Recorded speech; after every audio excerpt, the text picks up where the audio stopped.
சமீபத்தில் நம்ம ரங்கராஜ் பாண்டே வந்து ஒரு பேட்டி ஒன்று கொடுத்துருந்தார்.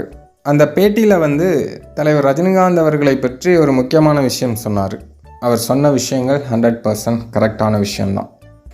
அவர் எதற்காக அதை பற்றி பேசினார் அப்படிங்கிறத முதல்ல சொல்லிடுறேன். சமீபத்தில் சீமான் வந்து தலைவர் ரஜினிகாந்த் அவர்களை சந்தித்து பேசியிருந்தார். அது வந்து சோசியல் மீடியாக்களில் பயங்கரமான பேசுபொருளாக மாறிச்சு. அரசியல் வட்டாரங்களையும் பரபரப்பாக பேசினாங்க. சீமான் தலைவரை போய் சந்தித்து பேசினதுக்கு விஜய் ரசிகர்கள் நிறைய பேர் வந்து தையா தக்கான்னு குதிச்சிட்டு இருந்தாங்க. ஸோ அதுக்காக தான் பாண்டே வந்து அந்த விஷயங்களை சொன்னார்.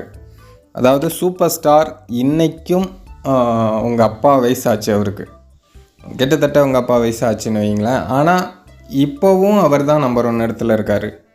நீங்கள் எவ்வளோ சம்பளம் வாங்குறீங்களோ உங்களை விட 100 ரூபா அவர் ஜாஸ்தியாக தான் வாங்குறாரு. ஆல்மோஸ்ட் அவங்க அப்பா வயசுல அவர் இவரோட 100 ரூபா கூட சம்பாதிக்கிறார். சொல்ல புரியுங்களா?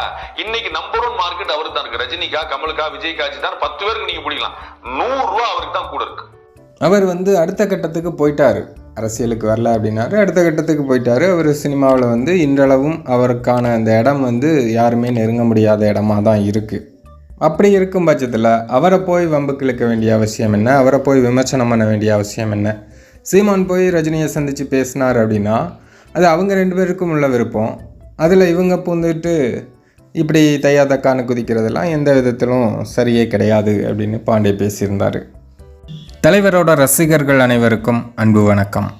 நம்ம சேனலோட வளர்ச்சிக்கு நீங்கள் உதவணும் அப்படின்னு நினச்சிங்கன்னா ஸ்க்ரீனில் தெரிகிற கூகுள் பே, ஃபோன்பே நம்பருக்கு உங்களால் முடிஞ்ச உதவிகளை பண்ணலாம்.